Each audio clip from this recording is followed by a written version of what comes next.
भारत माता की जय, भारत माता की जय। हमारे बड़े भाई और घरोंडा के पूर्व विधायक आदरणीय श्री रमेश कश्यप जी ने अभी हम सबको एक शपथ दिलवाई। मैं उस शपथ के बारे में थोड़ा सा बताना चाहूँगा। यह हमारे प्रधानमंत्री नरेंद्र मोदी जी का संकल्प है, जो गांव-गांव में आज विकसित भारत संकल्प यात्रा जारी है। और प्रधानमंत्री जी के साथ मुख्यमंत्री मनोहर लाल जी भी लगातार विकास और विकास के साथ साथ व्यवस्था को ठीक करने पे लगे हुए हैं। व्यवस्थाओं को ठीक करने के साथ साथ एक संकल्प ये भी लिया हुआ है कि सरकार की योजनाओं का लाभ पात्र लोगों को जरूर मिले। कोई भी व्यक्ति जिसको सरकार की योजनाओं का लाभ मिलना चाहिए वो छूट ना जाए, इसलिए ये यात्रा गांव-गांव में निकाली जा रही है। और हर गांव में कम से कम 50-100 से लेकर 200-250 लोगों के काम मौके पे हो रहे हैं। जो लोग अभी तक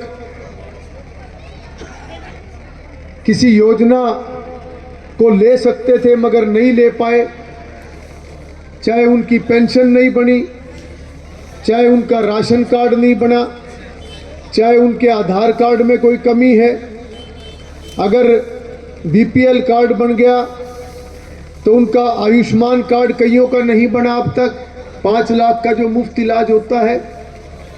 तो इस प्रकार की सारी योजनाएं गांव-गांव में जाकर घर-घर तक पहुंचाने का प्रयास प्रधानमंत्री नरेंद्र मोदी जी का और हमारे ईमानदार मुख्यमंत्री मनोहर लाल जी का है।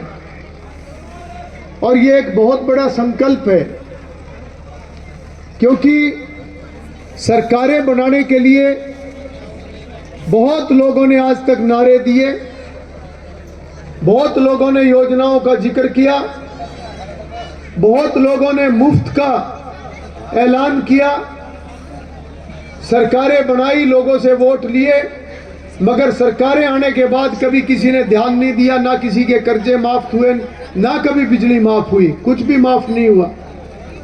मगर आज की जो हमारी वर्तमान सरकार है, ये बहुत ईमानदारी से जो लोगों की जरूरत है उसके ऊपर काम कर रही है। हम जितने लोग यहां बैठे हैं सभी अपने आप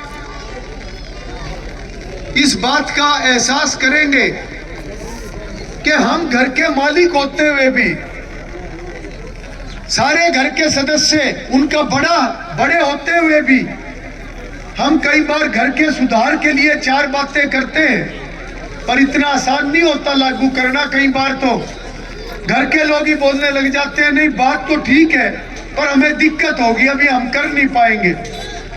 कई बार हम घर की कोई योजना बनाते हैं, हमारा बजट हमारी जेब में होता है, किसी का थोड़ा है, किसी का ज्यादा है, जो भी है, मगर ऐसे हालात बन जाते हैं कि जो हमने प्लानिंग करी वो प्लानिंग पूरी नहीं हो पाती। कोई ऐसे हालात बन जाते हैं, घर में बनाने थे 2 कमरे, कोई ऐसे हालात बन गए कि खर्चा कहीं और करना पड़ गया, कोई बीमारी आ गई, कोई और इस प्रकार के हालात बन गए। कई बार तो शादी परिवार में होती है, कितने लंबे समय से हम प्लानिंग करते हैं कि भाई ये भी काम हमने करना है, 2 पैसे जोड़ते हैं उसके लिए। और ये जो पूरे समाज है, ये भी एक परिवार है हमारा, ये देश है, ये हरियाणा प्रदेश है, ये मोदी जी के लिए और मनोहर लाल जी के लिए उनका परिवार है। आज वो अपने परिवार के हर सदस्य के लिए काम कर रहे हैं। आज वो गरीब आदमी के लिए योजनाएं बना के गांव-गांव तक पहुंचाने का काम कर रहे हैं, घर-घर तक पहुंचाने का काम कर रहे हैं। आज पूरे देश और प्रदेश का हर गांव का विकास करने का काम कर रहे हैं। मगर कितनी कठिनाइयां आती हैं कई बार। अभी सरपंच साहब कुछ कामों का जिक्र कर रहे थे कि 9 सालों में बहुत काम हुए और भी काम अभी होने हैं।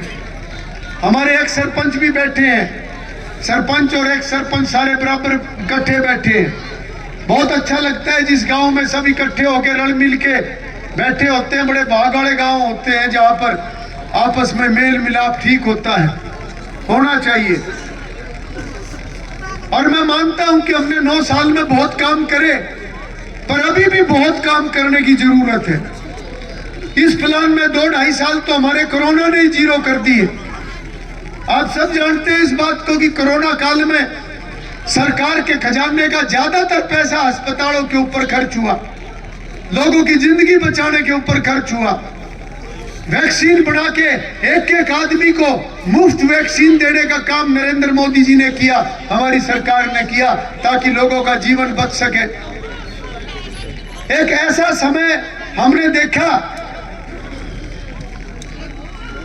कि कितनी कठिनाइयों से लोग गुजरे, कितने परिवारों के सदस्य भगवान को प्यारे हुए।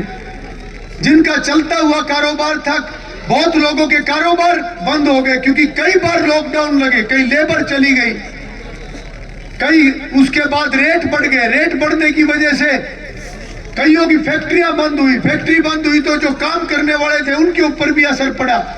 तो कुल मिलाकर सारी दुनिया के ऊपर एक बहुत बड़ा संकट काल ही आया था, मगर वो समय निकल गया। अब दोबारा विकास के कार्य जो है वो तेजी से चले हुए हैं। मगर आज भी मैं देखता हूं इस बात को कि पुराने समय में जिनकी सरकारें थी वो उस समय में गंभीरता से काम नहीं कर पाए, और आज भी जब सरकार गंभीरता से विकास का काम करती है, व्यवस्थाओं को ठीक करती है, भ्रष्टाचार को खत्म करने के लिए कदम उठाती है, तो बजाय इसके कि वो सहयोग करे, वो समाज को भड़काने का काम करते हैं। और ये तो समाज में हर जगह देखने को मिलता है। बहुत जगह मैं देखता हूं लोगों के अंदर गंभीरता नहीं है, गंभीर विषय के अंदर भी लोग राजनीति करने का प्रयास करते हैं। यह हमारा परिवार खड़ा है यहां पर, हर विचारधारा के लोग यहां पर हैं, गंभीर लोग भी हैं, हंसने वाले लोग भी हैं, हर प्रकार के लोग हैं। मगर ज्यादातर समाज जो है वो गंभीर होता है क्योंकि ज्यादातर समाज मेहनत मजदूरी करके अपने परिवार को चलाने वाला होता है। उनके पास फालतू की राजनीति करने का समय नहीं होता। और उन्हीं लोगों के लिए आज की वर्तमान सरकार काम कर रही है, उन्हीं लोगों के लिए काम कर रही है जो लोग किसी भी वर्ग के हैं, चाहे वो बुजुर्ग है, चाहे वो नौजवान है, चाहे वो गरीब वर्ग है। आज सरकार उनके लिए व्यवस्थाएं बनाने का काम कर रही है। और जो भाई मसते हुए लोग हैं उनका इलाज तो किसी के पास भी नहीं है। उनका तो इलाज जब भी करेगा परमात्मा करेगा, वो तो अपने घर वालों के भी काबू के नहीं है। और ऐसों की परवाह भी नहीं करती हमारी सरकार। आज किसान आंदोलन करवाने का काम इन्होंने करा, बड़ा भारी पाप करा इन्होंने, क्योंकि 10 साल कांग्रेस की सरकार ने भी वही काम करा था जो मोदी जी ने कृषि कानून लाने का काम करा था। मगर अपनी सरकार के अंदर ये लोग कृषि कानून को नहीं ला पाए, इतनी इच्छा शक्ति नहीं थी इनके अंदर।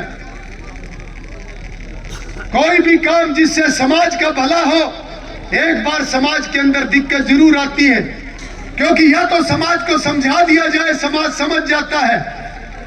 और ये इस प्रकार के जो विपक्ष में आज लोग बैठे हैं, ये बजाय ऐसे अच्छे कामों में सहयोग करने के, ये समाज को भड़काने का काम करते हैं। और इस पाप की सजा इनको मिलती रहेगी। आज मैं इस खुले मन से ऐलान कर रहा हूं, और उनका कोई यहां पर नजदीक की आदमी खड़ा हो तो भाई सुन भी लेना और उनको समझा भी देना। ये जो कृषि कानून आए थे, इन कृषि कानूनों के अंदर वही लिखा हुआ था जो हमारे देश के बड़े बड़े किसान नेता बोला करते थे, चाहे चौधरी चरण सिंह जी थे, चाहे सर छोटू राम जी थे, चाहे चौधरी महेंद्र सिंह जी टिकैत थे। उन्होंने किसानों के भले के लिए जो जो बात आज तक कही, वो सारी बातें इन कृषि कानूनों के अंदर थी। और जब प्रधानमंत्री नरेंद्र मोदी जी ने बार बार ये ऐलान किया कि जो ये लोग आंदोलन के अंदर हैं वो 4 लाइन लिख कर दे कि कौन सी 4 लाइन कटवानी है जिससे किसानों को नुकसान होगा, हम काट देंगे।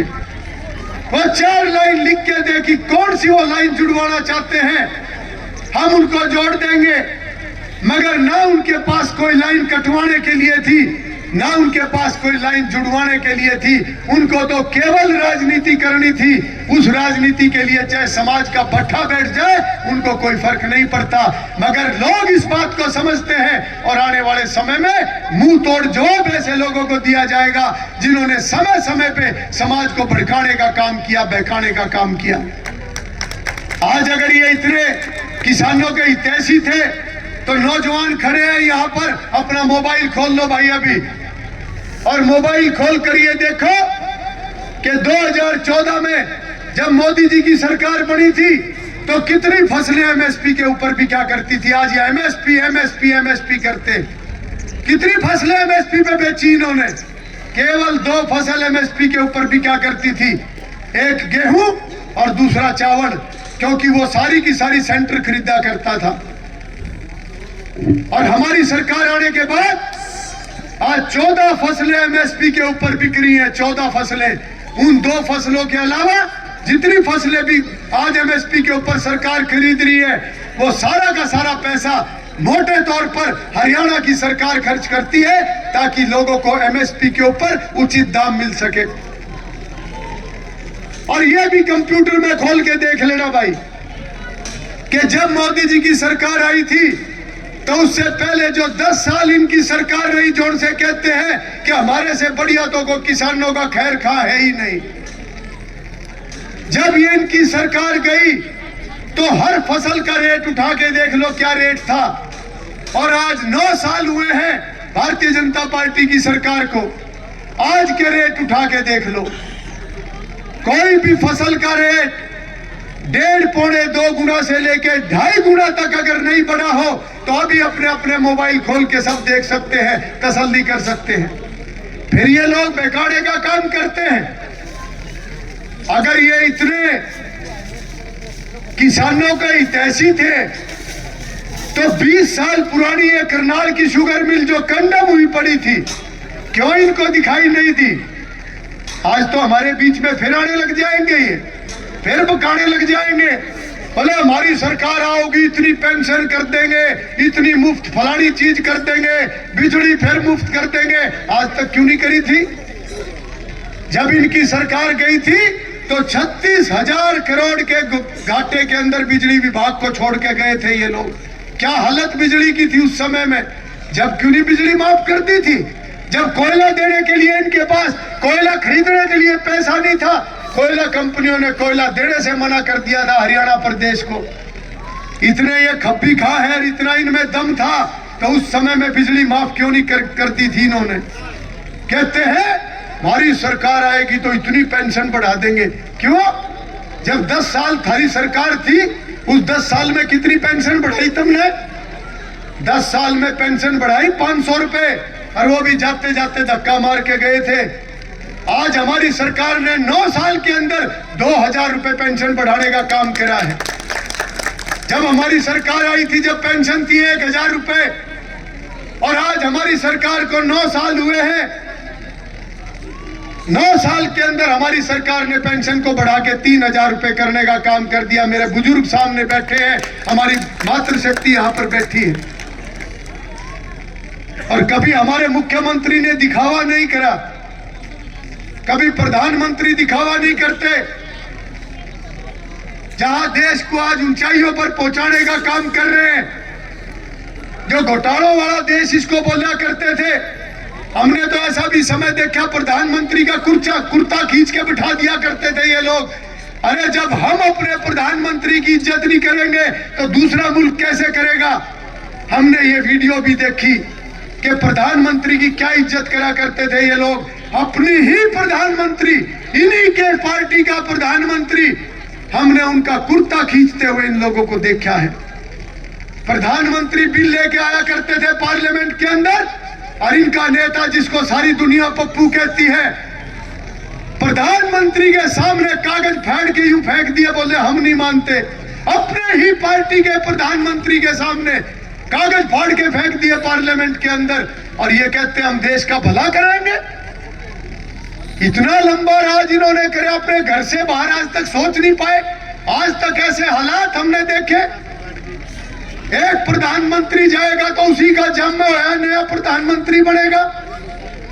एक मुख्यमंत्री हटेगा तो अगला मुख्यमंत्री वही बनेगा जो उस घर में पैदा हुआ। यह जमहूरियत नहीं है, यह लोकतंत्र नहीं है। लोकतंत्र आज है कि किसी को नहीं पता कि आने वाले समय में किसको मौका मिलेगा।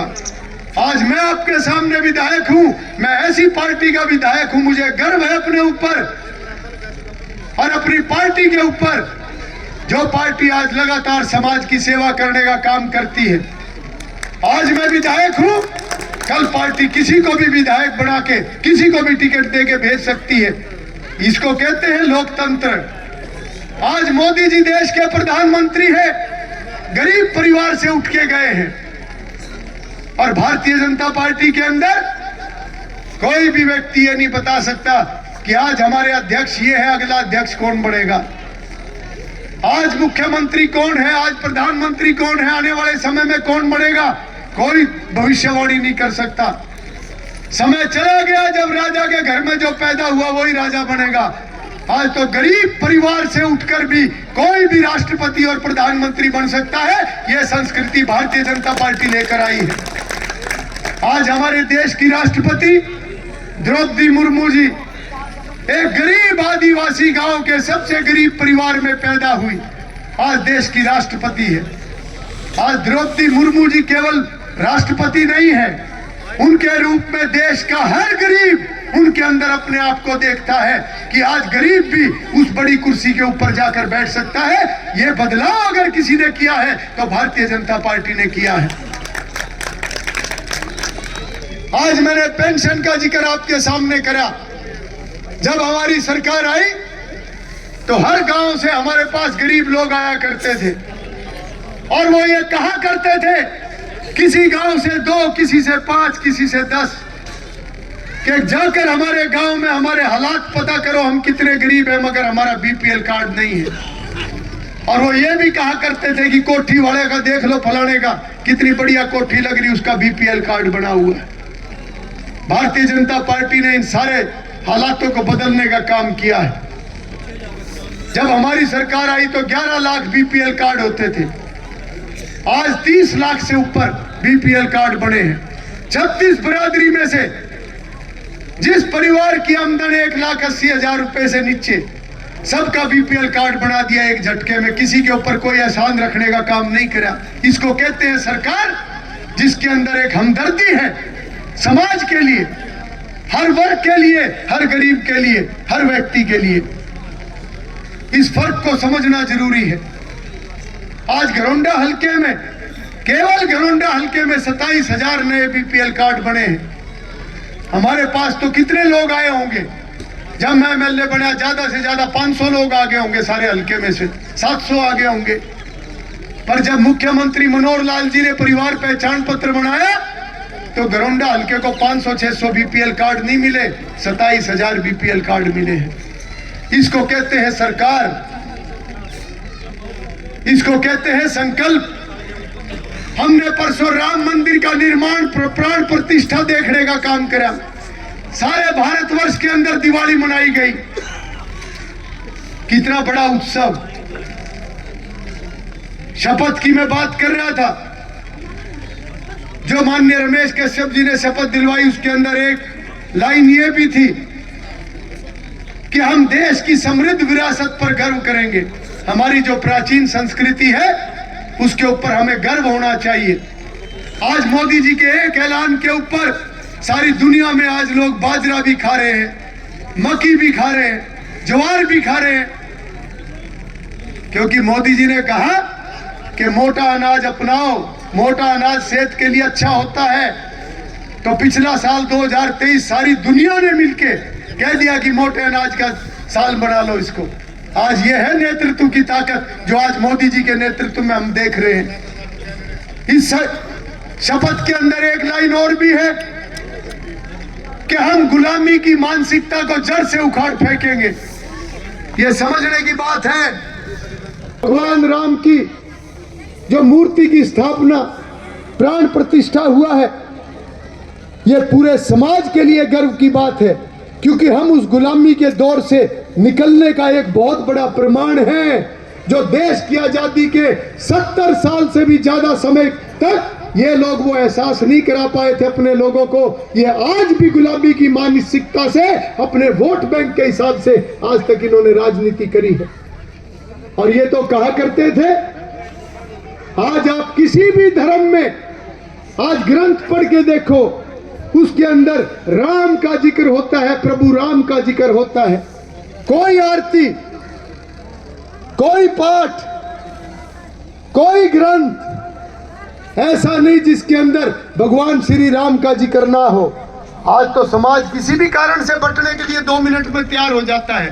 अरे यूं ही तो बट बट के 1000 साल तक गुलाम रहे थे। उस समय के चौधरी भी तो यूं ही लड़ा करते थे, जो राजे महाराजा थे, वो आपस में लड़ते रहे और 1000 साल तक देश गुलाम रहा। आज भी ये लोग बरादरी के नाम पर हमें बांटने का प्रयास करते हैं, क्योंकि सेवा का काम तो ये कर नहीं पाए। पार्टीबाजी करनी बहुत आसान होती है, लोगों को पाड़ना बहुत आसान होता है। हमने अपने 9 साल के सरकार के अंदर हमने पार्टीबाजी को खत्म करने का काम किया है। हमने किसी भी गांव के अंदर हमने थाने की राजनीति नहीं चलने दी। हमने किसी भी गांव के अंदर हमने पार्टीबाजी को बढ़ने नहीं दिया। अगर अपने आदमी से भी कोई गलती हुई, हमने उसको भी समझाने का काम किया कि भाई आपस में मिलजुल कर रहो। आज अगर राम मंदिर का निर्माण हुआ है तो वास्तव में आज ये हमारे लिए एक आत्मविश्वास की बात है। आज हमारे लिए ये सम्मान की बात है कि आज देश नई ऊंचाइयों पर चलते हुए एक सही दिशा में आगे बढ़ने लग रहा है। और मैं मोदी जी की उन 2 बातों को दोहराना चाहूंगा जो यहाँ खड़े हुए हर व्यक्ति को ध्यान से समझने की जरूरत है, खास तौर पर जो हमारे नौजवान खड़े हुए हैं। मोदी जी ने जब राम मंदिर का प्राण प्रतिष्ठा हुई तो उसके बाद मोदी जी ने एक बहुत बड़ी बात कही है। मुझे उम्मीद है आप लोगों ने उसको सुना होगा।